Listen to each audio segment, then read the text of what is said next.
So, I'll be talking today about some work we've been doing in Bristol the last few years studying airborne disease transmission. Specifically, what we're interested in is devising more effective mitigation strategies through a better understanding of aerosol dynamics. So, what do I mean by this? Well, airborne viral transmission involves these three general steps. Now, each of these steps can be broken down into many more. For example, the amount of virus that is exhaled is a function of both the amount of infectious virus that is present in respiratory fluids, but also the amount of aerosol that a person exhales with every breath. In short, to fully understand airborne virus transmission, one needs to have an understanding of all of these processes. All of them are important and they all matter. What I'm going to be talking about today is just one of these processes, viral decay. Now, viral decay is important because it dictates the amount of infectious virus that remains suspended in the air over time. And it's the amount of infectious virus that is in the air that is correlated with the risk of transmission. So the overall aim of this work is to better understand why viruses lose infectivity in the air. And by better understanding this natural processes, we can exploit it to maximize the rate of viral decay and in doing so limit transmission risk.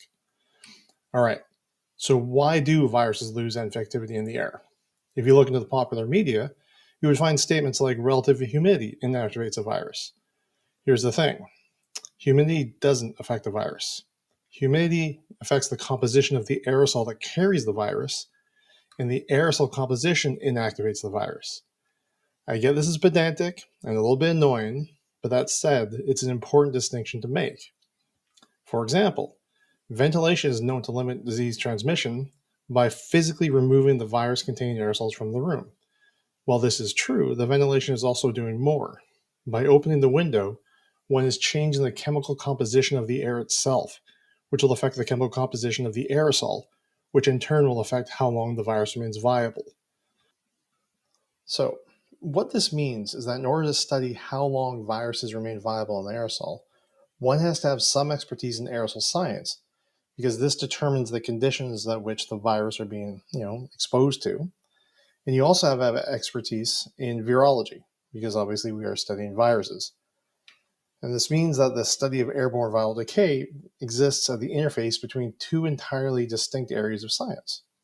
And to be clear, no one is an expert in both of these fields. They're just far too different. This means that to study this properly, you need to have a team of experts in the areas of both aerosol science and virology, microbiology, and immunology. This is the team that we've put together here in Bristol. Since May of 2020, this group has met every Tuesday morning to discuss and plan experiments and discuss and debate the results. Personally, I feel that this is the most effective way of doing this kind of multidisciplinary work.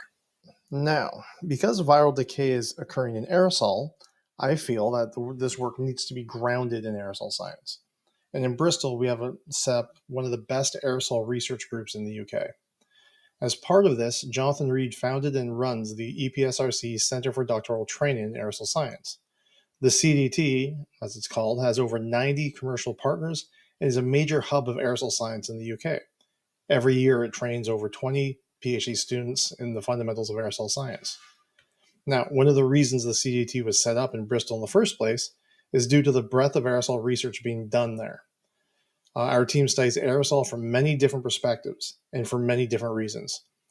These areas range from the pharmaceutical aerosol to cloud science through to industrial aerosol, also known as spray drying.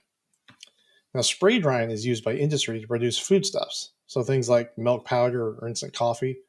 They do this because by changing the way in which a liquid solution is dried, you can control how the powder that is produced will behave. For example, shown here are particles made from the same glycoprotein solution. So, even though the particles are made of exactly the same composition, they will have different physical properties. For example, how fast they dissolve in water will be different. Now, the way they made these different particle structures from the same starting solution was by simply changing the temperature in which the aerosols were dried. By increasing the temperature, they increase something called the Peclet number.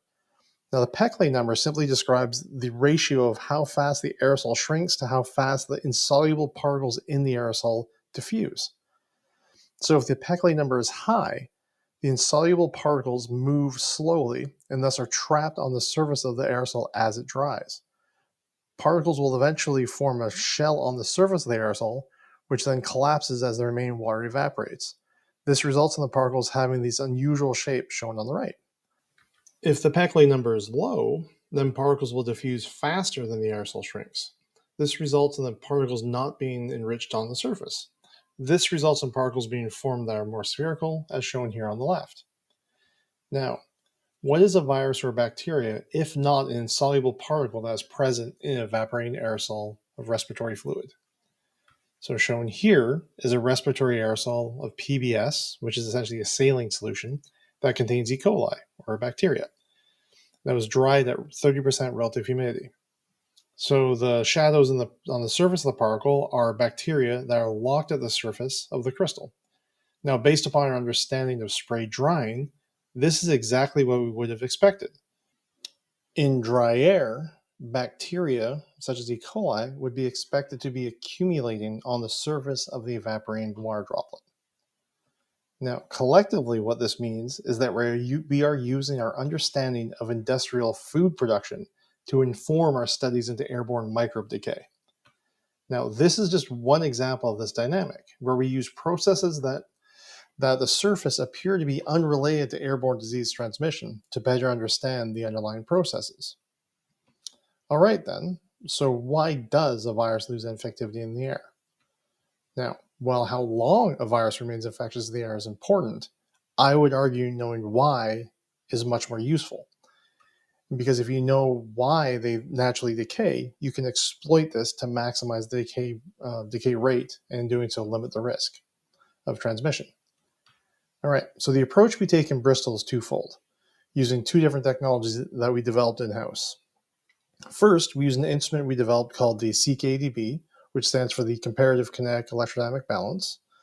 This device we use to measure how an aerosol changes size, composition, and even structure as it evaporates at different temperatures and humidities. Shown here is what the data looks like, where the aerosol loses size over time.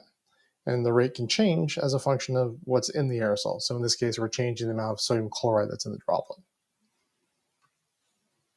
Now we couple the CKDB with another technology we developed in the University of Bristol called the CELEBS, or the Controlled Electrodynamic Levitation and Extraction of Bioaerosol onto a Substrate. Now with this device, we measure how long or how much infectious virus remains viable over time. So shown here is the infectivity of SARS-CoV-2 over time when the relative humidity is set to 40%. Now, what's unique in the approach that we're taking here in Bristol is that the source of the aerosol for both of these systems are the same, the exact same. As a result, this allows us to directly connect what's happening in the aerosol kinetics with what's going on in the biological system. So for example, in dry air, so let's say 40% humidity, we see this spontaneous loss of about half the infectivity of the virus. And the question is why? Well, if we look in the aerosol dynamics, we can see. So we see that a respiratory fluid loses a lot of its size over time, and within about 4.5 seconds, the particle effloresces. And so what this means is that the sodium chloride component, or the salt particle, part of the particle, will crystallize. And this is an event called efflorescence. And so what this suggests is that this efflorescence event is what's driving the loss of this spontaneous loss of infectivity. So how can we explore this? Well, we can say lock the time at 5 seconds and then manipulate when this efflorescence event occurs by just simply changing the temperature of the system. So by cooling the system, we delay the onset of this efflorescence event, and doing so, essentially stop the loss of this infectivity, this spontaneous loss of infectivity. And again, that's exactly what we do see, is that when you cool the system down, we don't get this efflorescence-driven loss within 5 seconds. And the reason for it is that we are, stopping this efflorescence event from occurring. So collectively, what these two figures are showing is that this efflorescence event seems to be very important in terms of airborne stability of SARS-CoV-2, such that when it occurs, you lose about half the infectivity. Now, collectively, what this is showing is the utility of the approach that we're taking here. This ability to directly connect aerosol dynamics to the biological decay through controlling every aspect of these systems and being able to manipulate these systems and being able to test hypotheses. Now, since what we're interested in is obviously how long viruses remain viable in respiratory fluids, I think we should start off by saying, okay, well, what's going on inside of respiratory fluids? And so shown here is some artificial saliva evaporation decay profiles. And so what you see here is as you increase the humidity, the droplets evaporate slower, and the droplets remain larger in the higher humidity. Now you can use these evaporation dynamic curves to pull out something on the left here called a hygroscopic growth curve. Now the hygroscopic growth curve describes simply how the aerosol changes size as a function of relative humidity. So at higher humidity, the droplets are larger. Now, people can use these hygroscopic growth curves to model where an aerosol travels through a room, when you inhale an aerosol, where it deposits in the lungs. But you can also use this information to model what's happening inside the aerosol. So for example, here on the right is showing essentially how the mass fraction of solute, so how the concentration of all of the components within the aerosol are changing as a function of relative humidity. And so we can use this information to say, well, let's say if sodium chloride is important, we can actually see what the exact concentration of sodium chloride is inside these aerosol as a function of relative humidity. Now, the kind of information we get from these CKDB measurements are as follows. We get information about the water evaporation dynamics, how fast the droplets get smaller, phase change, the high surface to volume ratio. So again, how the aerosol's changing size, the degree of surface enrichment. So this is like that spray drying stuff I was talking about, the solute concentrations that are reached, and we get information about the pH. Now the pH is when things get a bit interesting. Now, if you talk to an atmospheric scientist, or just anyone in aerosol science, generally speaking, the aerosol pH is acidic to highly acidic to incredibly highly acidic. Now here's the thing though. Respiratory aerosol, exhaled aerosol, is not atmospheric aerosol. And the reason for this is that the starting composition is wildly different. Respiratory aerosol originates in your lungs, in your body. It's at neutral pH and has an extraordinarily high concentration of bicarbonate. Bicarbonate is dissolved CO2, and CO2 is an acid. So you have an aerosol that starts with a tremendous amount of acid in the solution. So when you exhale and the aerosol leaves the body, leaves this area of high CO2, high acid concentration, it loses this CO2, which is a dissolved acid, and in doing so causes the aerosol pH to increase, and it increases dramatically. Now, people have understood this dynamic in other areas of science outside of aerosol science. So these exhaled condensate measurements, so these are studies where people collect exhaled aerosol and measure the pH over time. And what they find is the exhaled aerosol is always going to be a higher pH than the saliva in the body. In dentistry, people are obviously interested in saliva's pH, and they find that, when you measure the pH of a saliva, put it out in the room, wait some time, measure the pH is always going up. You can measure this at home, just spit in a bucket, measure the pH, wait a bit, measure the pH again. You'll find that the pH will always increase. So the question then becomes, well, how high of an increase? Because what we're showing here is, the pH going from like 7 to 7.5, maybe 8. Is that high enough to cause a change in viral stability? So this was some work headed up by Zhang Tian, a former PhD student of our group. And what she found is that, the pH of the exhaled aerosol reaches extremely high levels, up over 10, as high as 10.5. Obviously, the higher the pH the aerosol will reach is going to be highly dependent on the CO2 in the room. And so what this suggests, obviously, is that as you increase the level of CO2, that limits the maximum pH that the aerosol will reach. And so what's interesting here is the timescales. Now, what we're talking about here is aerosol dynamics are typically very fast because they're very small systems. And we're talking about gas leaving a liquid droplet. So you would think that this would be something that would take place over the course of milliseconds to seconds at most. But what we find is actually this change in pH takes place over the course of minutes. And the reason for this is that this is a chemical reaction.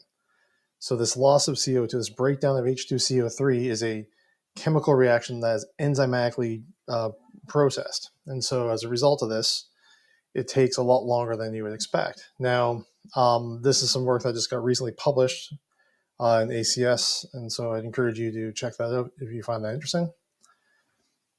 So really, what's happening here inside exhaled aerosol? There's a lot going on here, so let's just sort of walk through it. So you have your droplet, it's got your saline, you got your proteins, it's got sugars, it's got salts, it's got your microbes, and you have a couple different time scales that we're talking about here. So over the first few seconds or milliseconds, you're going to get water evaporation, droplets are going to get smaller, you might get surface enrichment of the larger molecules, or larger microbes. You may get micelle formation. So things like if there's proteins in this solution, which there will be, may form these tertiary structures that can potentially protect the microbe. Again, you get a high surface to volume ratio. So again, these microbes may be more inclined to be on the surface of the aerosol. Again, you're getting these multi-phase processes occurring or being generated, sorry. So again, complex composition. You may get efflorescence in dry air. So again, now another potential phase occurring where you're basically getting salt crystal formation, which again may affect how long the virus or microbe survives. Now, all of this takes place on the order of seconds to milliseconds. Now, added to this is the pH dynamic, which takes place over the course of minutes. And so you have all this happening initially, and then also the pH starts changing. And how the pH changes will have an effect on all of these processes. So, for example, solute concentration or solute solubility or micelle formation, these are going to be pH affected processes. And so this aerosol is going to be aged, the phases of the aerosol is going to be changing, the composition of the aerosol itself is going to be changing constantly. And the pH is going to go up till it reaches about 10, 10 and a half, maybe as high as 11, depending on the environment. And then, just like every other aerosol in the space, the pH is going to start to drop down again as the acid in the room is going to start to condense onto the aerosol. And so what this means is that the aerosol pH or the aerosol conditions inside respiratory aerosol is never static, is constantly changing. And so then the question then becomes then how does this all of these complex processes affect airborne microbe health? So to test the microbe health, we use the SLEBS technology. Now shown here's a top-down view of the inside of the system. And essentially what we do is we inject a small population of aerosol droplets where we know the size and composition of the aerosol. We control the temperature, the gas phase composition, the humidity, and we levitate these particles for a very small period or a very highly controlled period of time. And so we can levitate for as low as 3 to 5 seconds to as long as we want, hours, days even. After these particles are extracted, we then measure the viability of the microbes. And so we can do this with, for viruses using things like a plaque assay, or we can look at bacteria by just simply counting the number of colonies that are formed after a set period of time. And so the kind of data we get from the SLEBS is shown here. And so I talked about this earlier, where we get this highly time-resolved data where we can see the decay profile over time. And so we can measure extremely fast decay dynamics, and we have a high control of all the composition, the gas phase and aerosol composition of the system. And so when we couple with a CKDB, as I mentioned earlier, we're able to get these cause and effect relationships that can be readily explored. Now, we've been using this approach since about 2020, and we've had a lot of success with this. And the reason for this is that it's fundamentally different than the way things have been done previously. So prior to 2020, the technology used to study airborne viral decay was using these rotating drums. Now, these rotating drums are problematic in a sense because they really have basically issues with control in a lot of ways. And so shown here on the bottom left is the reported half-life of SARS-CoV-2. Of the same virus, same strain, same aerosol composition, same humidity. And what you're seeing here is wild discrepancy in the reported half-life. And it gets a bit stranger than just the noise here. The first 66-minute and the 192-minute half-life are actually reported by the same research group looking at the same virus under the same conditions and reporting wildly different decay dynamics. So this is a problem. This has a lot to do with how the technology works and the ability to really control what's going on in the system. And further evidence, this is just looking at, say, like influenza. Now, influenza has been studied for decades using this technology. And so shown here is essentially the decay how long it takes for 99% of the virus to be inactivated, influenza A to be inactivated as a function of humidity. Now, this is essentially a dog's breakfast. And I mean, for example, let's say at high humidity, 90% RH, how long does influenza stay infectious in the air for? Well, according to these measurements, it's anywhere between 30 minutes and a couple days. This is a problem, right? And then added to it is further complexities wherein nobody's repeating measurements, and so you're getting a lot of just noise in these studies. Essentially, no one's repeating anyone's measurements, and you're getting just a lot of just variation in these relationships, and it's a real problem. And so this is one of the reasons we've had so much success with the approach we're taking in Bristol, because we get around a lot of these fundamental issues by controlling as much of the system as possible. And so what we talk about now is just sort of walk through some of the systems we've looked at, some of the general trends we're seeing, and the kind of observations we're making. So we'll start off with some of the viruses we've looked at. So we've looked at 3 so far: mouse hepatitis virus, so MHV, SARS-CoV-2, and influenza A. So let's just take a look and see how humidity affects these different viruses. And so what we found with influenza A is that we get the U-shaped relationship that people observe. It's not too dramatic, but there's a bit of a relationship there. So again, this agrees with what's generally been agreed upon in the literature in terms of transmission of influenza A being lower in the mid-range. With MHV, we don't see this dynamic at all. In fact, we see as the air gets drier, we see a lower survival. And we see the exact same with SARS-CoV-2. We don't see this U-shape at all. So this tells us a few things. This tells us that the underlying decay dynamics, so what's driving the viral decay, seems to be different for these different viruses. And that's interesting to me, because again, if the underlying mechanism of decay is different, then how we use this information to design more effective mitigation strategies will be different. Okay, so let's lock the humidities at a couple at high and low humidity, 40% and 90%, and look at the decay dynamics of, say, SARS-CoV-2. And so when we do this is what the data looks like. So this is the infectivity of the original strain and the Delta variant at 90% humidity and 40% RH over time. And there's a lot of information you can pull out of this. First off, the decay dynamic of both variants at 40% RH is identical. After 10 minutes, irregardless of humidity or variance, we see the same decay rate over time after 10 minutes. We had over 95% loss of activity after 40 minutes, irregardless of humidity. Particle crystallization leads to a spontaneous loss, again, for both variants. And we see difference in decay profile between variants. And so the original strain was found to be more aerostable than the Delta variant. And this was interesting. And this airborne stability correlated with the stability of the virus in the bulk phase to high pH. And so this again agrees with our general hypothesis that the airborne or the aerosol pH of respiratory aerosols seems to be the driver of decay for SARS-CoV-2. Now, another finding that we're showing here is that because we have these really high time resolved measurements that we're able to make with the celebs, we're able to get really interesting decay dynamics. Now, typically, airborne viruses are described as having something called a half-life. Now, when you say something has a half-life, you're actually making a series of claims. One of those claims is that the decay rate's constant. It's a constant decay. And the other was that it's decaying in such a way that you're getting that a single parameter is driving the decay, right? And both of these are just simply not true. And so what we're finding here for SARS-CoV-2 is we're getting essentially something called a triphasic decay, such that we get a short period of time when there's not much decay at all, and then there's a period of time when you see a large amount of decay, and there's another period of time where we see very slow decay.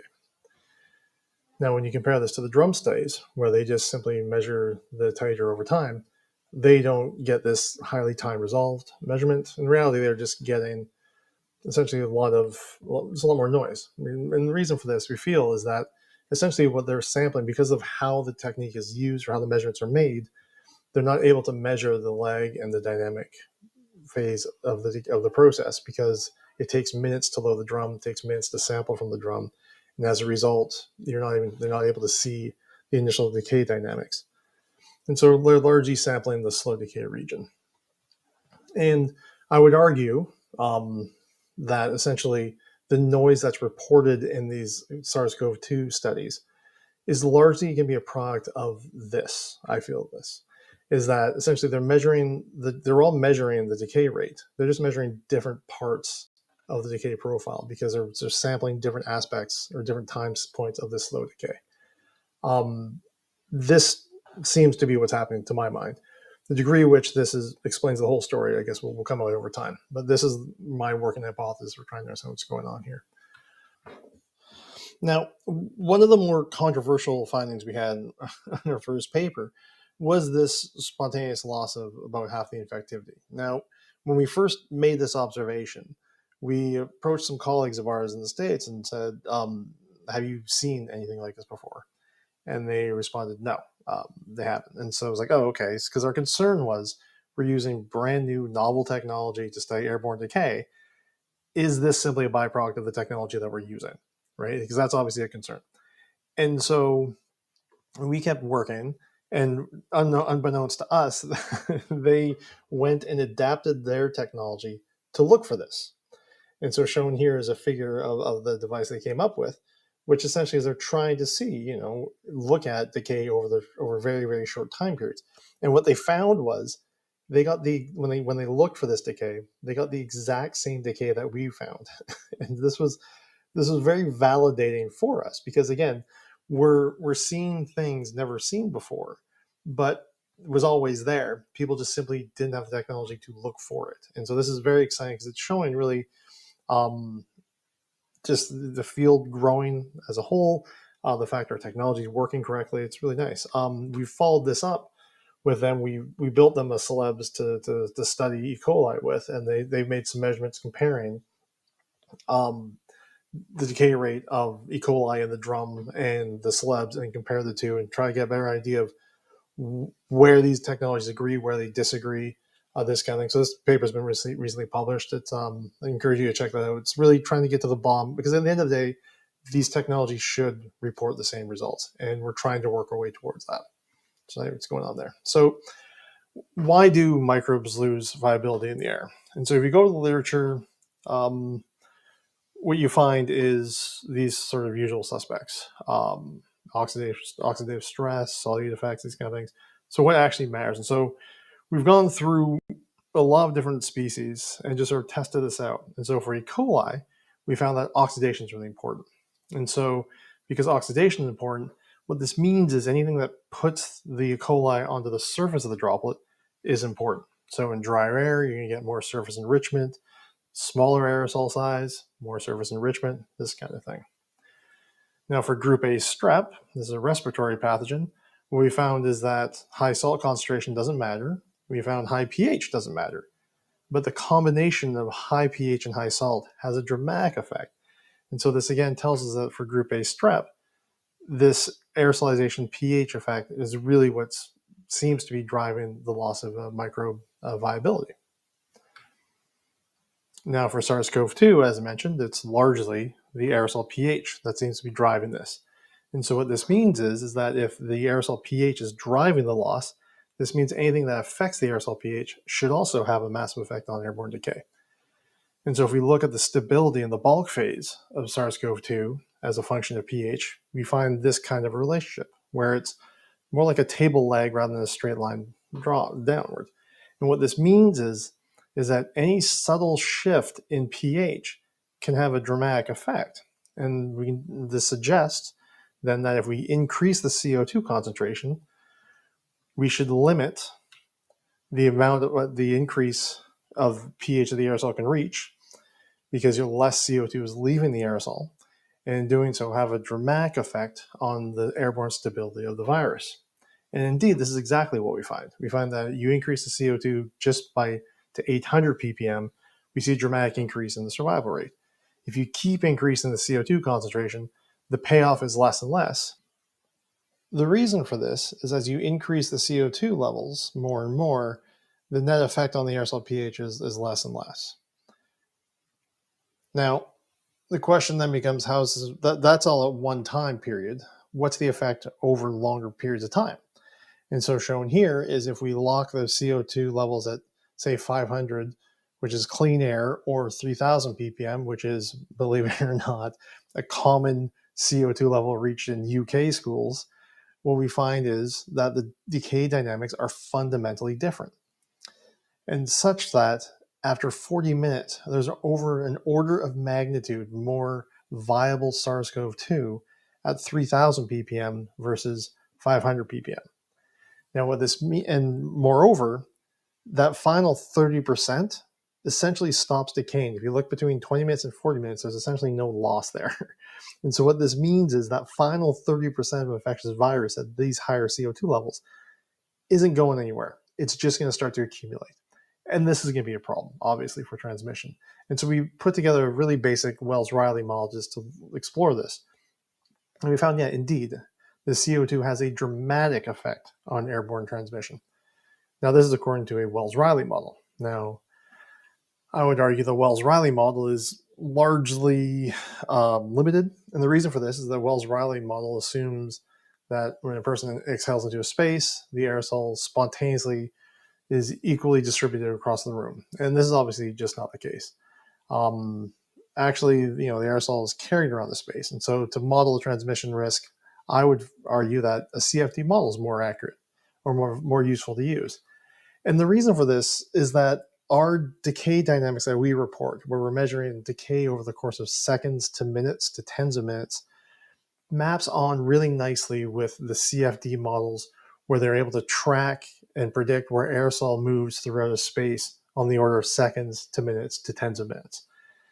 And so a paper came out recently, which I got very excited by, where a research group actually took our decay dynamics that we're reporting and put them into a transmission model that they had written to predict the likelihood of disease transmission through an airplane.